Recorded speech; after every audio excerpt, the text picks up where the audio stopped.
my little goslings, and welcome back to my random thoughts on Thursdays. This week I am going to talk about what I'm thankful for.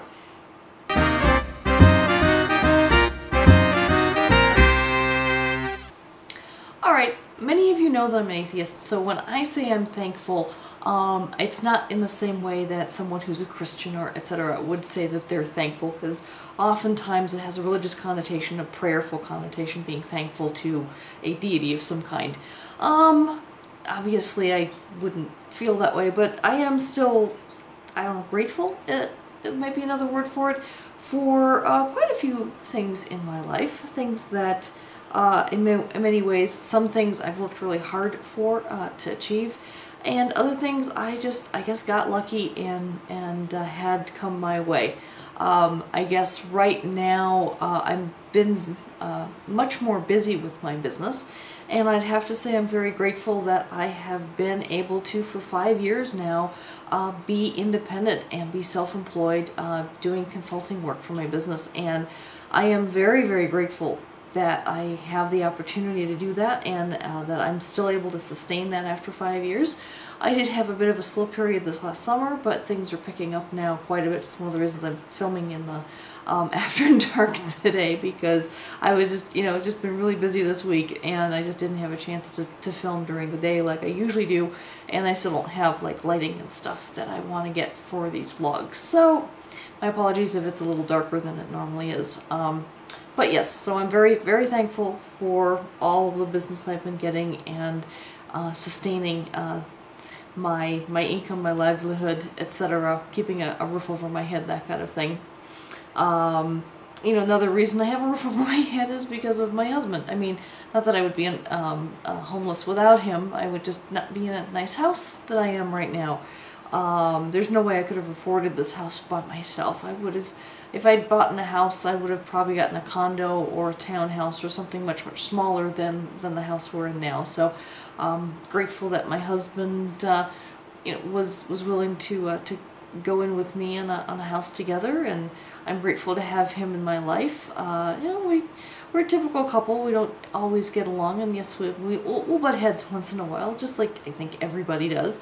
But at the end of the day, he's been good for me, and I try to do my best to be good for him, and we tend to get along pretty well still. I mean, we've been married 1.5 years now, which doesn't seem like a long time, but we've been together for over 7 years now, and so we're still going strong, and I think we still complement each other quite well. We do our best. And one thing is, after 7 years, we still have never gone to bed angry.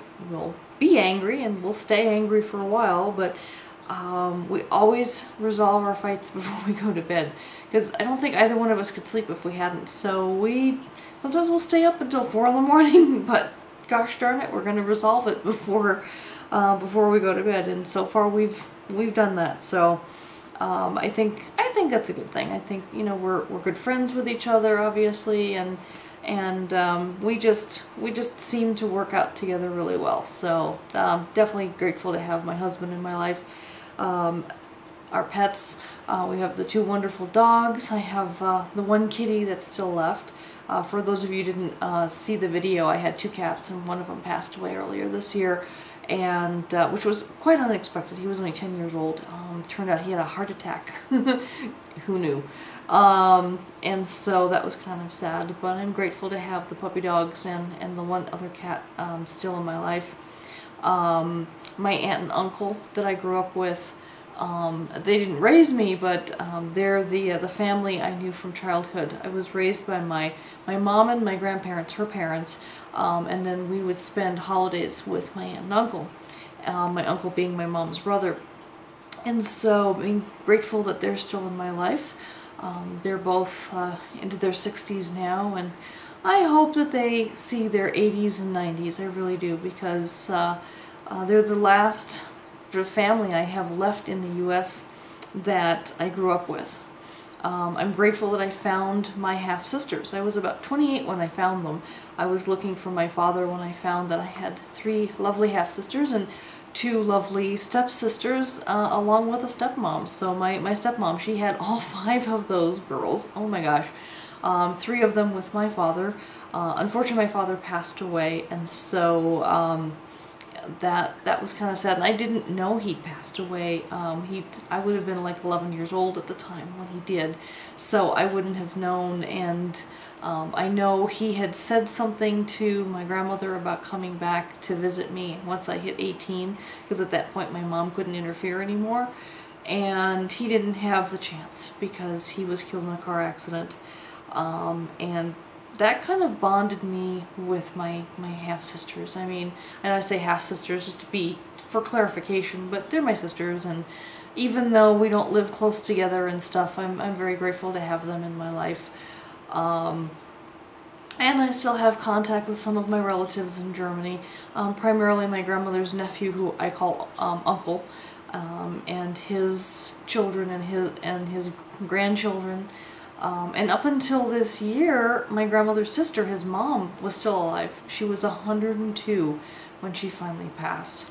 And my grandmother's other sister in Frankfurt is going to be 100 or 101 now, coming up pretty soon. My grandmother was the oldest. The one that just recently passed away was the second oldest. The other one is the third oldest. And the youngest is still alive, but then one of the other younger sisters also passed away a few years ago at 85. But she had a lot of health problems. She had a lot of weight problems. She was like 300 pounds. I mean, poor woman had a lot of problems health-wise. She drank a lot. She smoked a lot, etc. So unfortunately, she didn't live as long as the rest of the sisters did. And my poor grandmother, she wanted to see her 100th birthday really badly, and unfortunately cancer got her, also at the age of 85, actually 87, she was 87, but she did not make it to her 100th birthday. And I can tell you now that if she knew that her sister Lena was going to beat her to the, being 100 years old, she would have been so angry. There's a lot of rivalry between the two of them. So yeah, that would have, yeah, if I could go back and see the look on my grandmother's face, telling her that her sister would be 100 and she wouldn't, yeah, she would have been all feisty about that.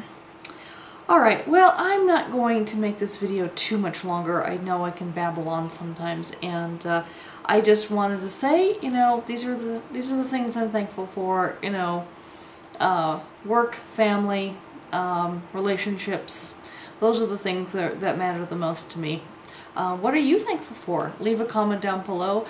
Please like this video and subscribe if you haven't already. Until next week, take care and remember to embrace randomness. Bye-bye.